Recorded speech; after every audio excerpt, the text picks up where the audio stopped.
It was a bright sunny day and all the people of Lafayette were happy that their daughter, Ummi, was going to the university. That was more than 20 years ago. My father agreed on the condition that I got married before I graduated.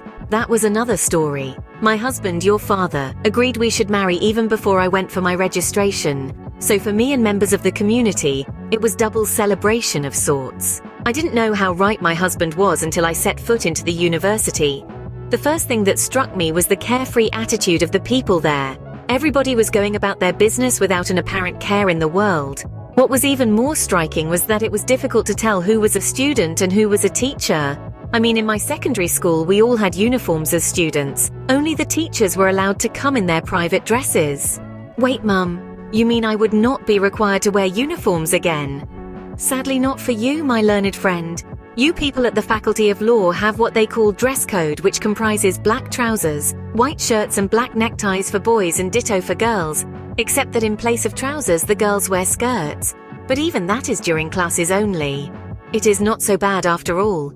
No, it isn't, and really it makes you kind of stand out of the crowd. It makes you special in a sense. Then what happened, Mummy?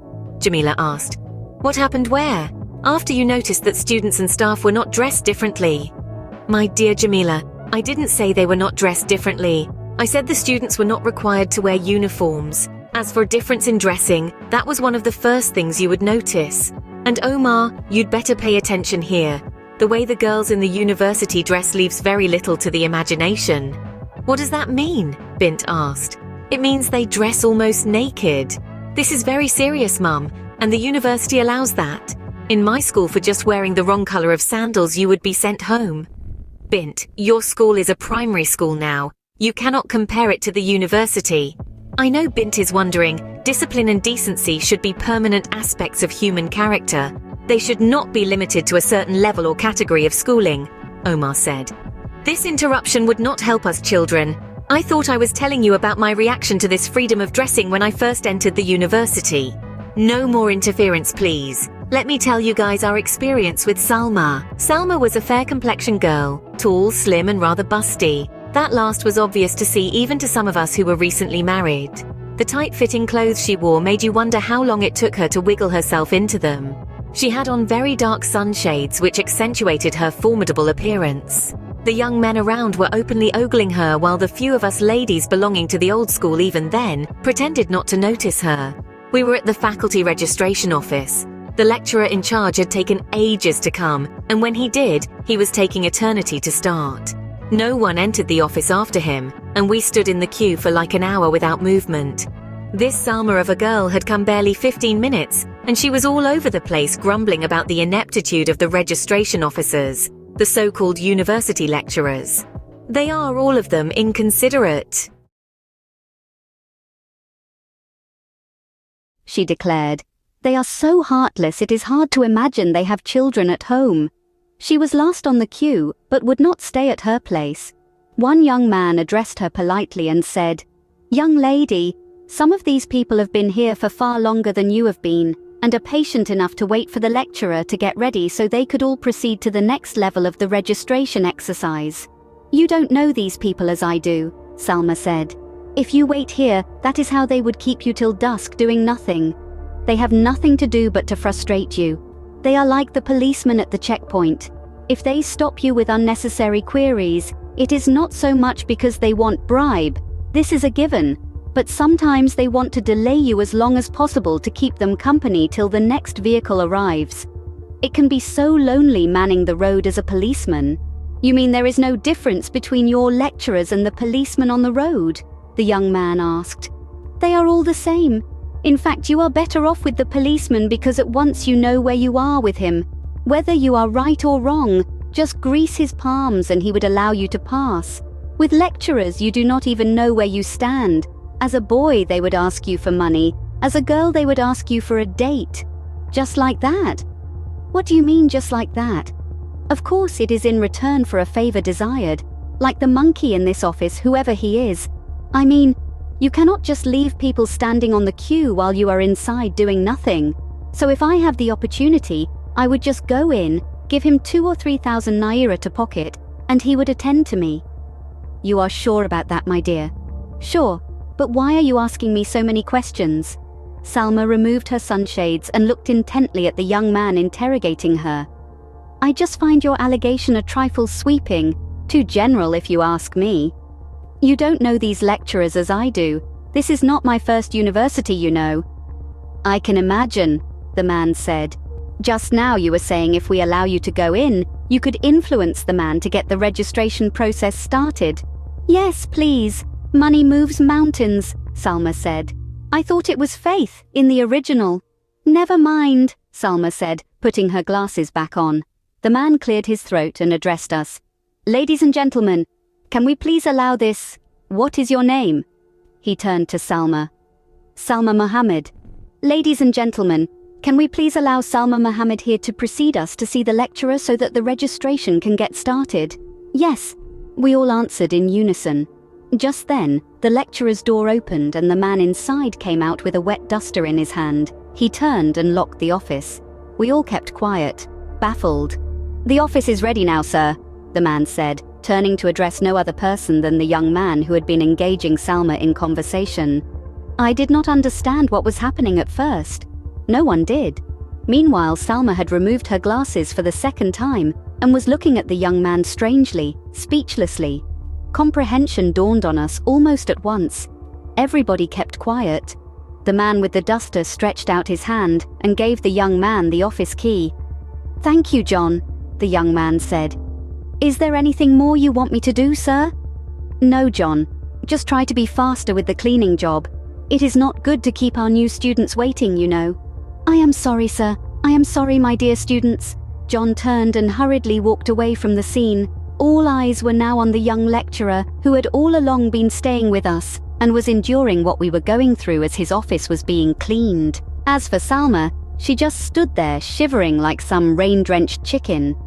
The man calmly walked by us, opened his office, and before he entered said, "Please be orderly. We would soon be done with the screening exercise. Maintain the first come, first served order. Thank you." He disappeared into the office. All eyes now turned to Salma. She was suddenly bereft of words. She was fidgeting and was busy looking at the design of her shoes all the remaining period till my turn came and I entered to be screened. Within a very short time I was done, and I proceeded to the department for my matriculation number and other matters. I did not see Salma again till some few months into the semester. Wow, that was thrilling. Teamy was beside herself with laughter. Just wait till I tell you what happened during my departmental registration. What happened, Mum? Omar asked. I was not to know what transpired before I came to departmental office. The secretary was busy hitting away at her computer. She was visibly a woman of few words. She raised her head, assessed that I was a new student, and asked what she could do for me. I said I was there for my matric number. She just nodded towards the door beside her. On it was written, HOD. I knocked timidly at the door and waited. "Come in," came the rasp reply. I went in and was shocked to find that the HOD here was also a very young person. He sat resplendent behind his mighty desk and was scribbling away on some paper as I entered. He stopped writing and looked up. I saw at once that he had tribal marks, which were rare in these times. They betrayed his ancestral origin. He was obviously an Igala person, or Yoruba. I had no doubt about that. The crucifix dangling across his chest from the necklace he wore told me his religious inclination. I was instantly filled with apprehension without knowing why. "Yes, young lady, what can I do for you?" he asked. "I am a new student, sir. I came for my matric number." I was still standing. "Sit down, my dear." I sat down. I know that I would always pass a test on etiquette. You are in a person's office. You never sit down even if there are 100 other unoccupied seats until you are invited to sit. For some reason I found his endearing salutations slightly discomforting. You do not just go about calling everybody your dear, unless he meant something. I was immediately on my guard. The kind of things I heard Salma say about university lecturers filled me with foreboding. Of course the young lecturer who talked to her was humble and nice. That ought to have dispelled my doubts. But it did not. I still had some reservations. The name pennon on his desk said simply, Samuel Johnson, PhD. "You are among the first to report for registration," he said. "Yes, sir." I responded, wishing he would just assign me my number and get done with it. "What is your name?" he asked as he pulled a file towards himself. We were still analog then, but I do not think a lot of things have changed since my schooling days, concerning record keeping, I mean. "My name is Ummi Ahmad," I said. He nodded into his file, then casually asked me if I needed something to drink. "No thank you, sir," I said rather too quickly. Suddenly the office was becoming oppressive. I developed an instant, irrepressible feeling of claustrophobia. Why would your head of department offer you a drink just because you went for registration? This was how it got started. I decided to tell him I was married, but I quickly changed my mind. One thing I learnt in life is never to volunteer information unless specifically asked. "You look beautiful and decent in your attire," he said as he stood up to come and sit on the sofa near the visitor's chair, where I was seated. This was too much, I thought. Why would he be trying to make conversation with me when all I wanted was the matric number? Suddenly the image of Salma loomed over my face. I could hear her saying all lecturers are the same. If you are a boy, they ask you for money, and if you are a girl, they ask you for a date. Surely this man would not be trying to make a pass at me. What was his business with my attire? I knew I was not wearing my hijab, but I was dressed in such a way that even those wearing the hijab would wish they were that covered. Of course, my entire face was exposed. I did not think there was anything wrong with that. Indeed, my husband and I had since come to the conclusion that the recalcitrant male would always misbehave irrespective of what the woman wears. This put me on my guard. Our students should emulate your style of dressing. I hope you are as intelligent upstairs as you are decent in appearance. You are better than I imagined. Something was wrong, either with my hearing or with the man seated beside me on the sofa. He looked every inch responsible. Yet I could not make head or tail of what he was blabbering about. All I wanted was to get out of that office. "You are better than I imagined." What the hell was the meaning of that? "Sir, please, can I have my matric number now? I am pressed." That last was a lie. I just wanted him to let me go. His response shocked me. "No problem, my dear, you can use my toilet." "No, sir, it is not allowed." Who disallowed it? This is my office, remember? Unless, of course, if you were not pressed in the first place. No, I am. Okay, thank you, sir. I was totally confused. I knew it was improper what I said, and now I was committed. He stood up and went and sat behind his desk, perchance to give me room to maneuver and enter the toilet. I mustered enough courage and entered the toilet. I came out a few moments later after flushing the toilet. It made a satisfactory gurgling noise, which to my ear convinced the man that I must have discharged something. Still, the feeling was uncomfortable. Indeed, it was very embarrassing. I'm not sure if I would be able to face the man again. He was buried in the file before him. I told myself that I had enough embarrassment for one day, with or without the number I was leaving. "Here is your matric number," he said, as if reading my thoughts. "You are UG0001. I pray as you are the first here, you would be the first in everything." For some reason, I was genuinely angry with this surreptitious overture. "Thank you," I said almost rudely, and made my way out of the office. He still found it necessary to send his secretary after me to inform me that I had to proceed to the 100-level coordinator for further registration. I distinctly remember seeing him smile as I left his office. I was too angry to make anything of the smile at the time. "But why were you angry, Mummy?" Bint asked curiously. To tell you the truth, I really didn't know then. With knowledge of hindsight now, I think I was angrier at myself than I was at him because, really, he didn't say or do anything rude that would warrant such reaction. "So what happened after you saw the coordinator?" My registration went on smoothly from that moment on, and by the end of the day, that was around 4 o'clock in the evening, I was thoroughly exhausted. I took a tricycle home. "And what is a tricycle, Mummy?" Bint asked.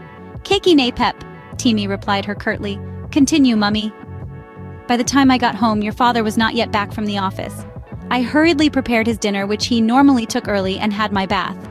When he returned, I waited for him to eat and rest, and I was about to start narrating the story of my first day in the university when he said, "You just can't be too sure with people these days." Yes, dear. What happened? It is a long story. It has to do with our neighbor. Which of them? The quiet one. The quiet one? That man cannot harm a fly? You never know with people, my dear. Suddenly, that expression reminded me of my experience at the office of the HOD earlier. Yes, I said, you never know with people. Imagine what happened to me in school today. He seemed to suddenly remember. I am sorry, sweetheart. What happened in the school? Please forgive me, I forgot to ask. I told him nothing much happened. Then I went ahead to narrate my registration experience that morning. From the long queue at the first registration point, to the Salma incident, and down to the HOD's office. I left nothing out. Indeed, as I told him about the HOD, I supplied additional commentary on the incident. I did not bother hiding my anger. My husband was listening to me with a bemused expression on his face. I didn't quite understand his facial expression. "What is his name?" my husband asked. "I cannot really remember, dear. Why? Is it Dr. Samuel Johnson?" I was shocked. "Yes," I said simply. "Is his face scarified?" I looked blankly at him. "I mean, does he have tribal marks on his face?" "Yes, he has. He looks like an Igala or a Yoruba man. Do you know him?" My husband doubled up in feats of laughter. He almost fell out of his chair. Then he got hold of himself and affected a seriousness which I knew he did not feel, and looked almost pitifully at me. "He is Yoruba," he said. "That is Dr. Samjohn, all right. He is my friend." I stared open-mouthed at my husband. He saw the surprise on my face and added, "Actually, he was the one who assisted me with your admission."